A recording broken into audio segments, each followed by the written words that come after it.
আসসালামু আলাইকুম। কৃষি এগ্রো নার্সারির পক্ষ থেকে স্বাগতম। তো এই নার্সারিতে যিনি চারা তৈরি করছে চাচার সাথে কথা বলবো। আসসালামু আলাইকুম। ওয়ালাইকুম সালাম রহমতুল্লাহ বারকাতুহু। ভালো আছেন চাচা? আলহামদুলিল্লাহ। আচ্ছা চাচা, এই নার্সারিটা তৈরি করছে কে চাচা? মোহাম্মদ নাজিমউদ্দিন পরামানিক, নাজিমউদ্দিন পরামানিক। আপনার ঠিকানাটা? বুড়াইগ্রাম জালোরা, নাটোর বুড়াইগ্রাম জালোরা। জালোরা।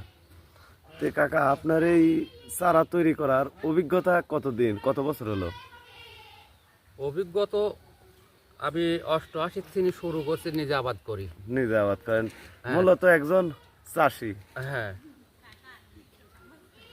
আচ্ছা, এই চারা দেখা যাচ্ছে আপনারা বিচিটা ফেললেন, বিচি ফেলার কতদিন পরে আপনার এরকম গাছ হলো? আপাতত এটার বয়স কতদিন? এটার বয়স চলছে মোটামুটি 22-24 এরকম হচ্ছে, 22-24 দিন। 22-24 দিন এরকম। আর কতদিন বয়সে লাগানো যায়, মানে জমিতে রোপণ করা যায়? 1 মাস বয়স হলে, 1 মাস বয়স হলে ভালো হয়। সেখানে 28 ও আচ্ছা, এটা 25-28 দিনই আমরা লাগা ফেলা। ফুলকপির চারা না বাঁধাকপির চারা? ফুলকপি বাঁধাকপি সবই আছে। ফুলকপি। মূলত এটা কি কপির চারা? এটা ফুলকপি। এটা ফুলকপি। বাঁধাকপি কোন সাইডে চাচা? বাঁধাকপি যে বাম সাইডে আছে, এগুলো ওই দিকে আছে, ওই পশ্চিম সাইডে আছে। ও, আচ্ছা চাচা, আমাদের কাছে বিভিন্ন কৃষকেরা চারা নেওয়ার জন্য ফোন দেয়, তে কষ্ট করে আপনার নাম্বারটা যদি বলতেন।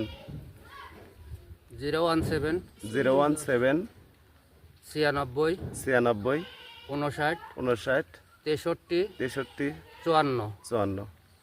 প্রিয় ভিউয়ার্স, আপনারা যদি অরিজিনাল কৃষকের কাছ থেকে এই ফুলকপি বাঁধাকপির চারা নিয়ে চাষাবাদ করতে হ্যাঁ, চান, আমরা নিজেও লাগাইছি। ধরেন মোটামুটি প্রায় 5 থেকে 6 বিঘা জমি লাগাইছি। আপনারা নিজেও রোপণ হ্যাঁ। করেছেন। তো যাই হোক, আপনারা যদি চাষাবাদ করতে চান তে আমাদের সাথে যোগাযোগ করবেন। আপনারা এসে দেখে তারপরে প্র্যাকটিক্যালি আপনারা নিয়ে যাবেন আমাদের কাছ থেকে। দেখতে পাচ্ছেন চতুর সাইডেই শুধু চারা আর চারা।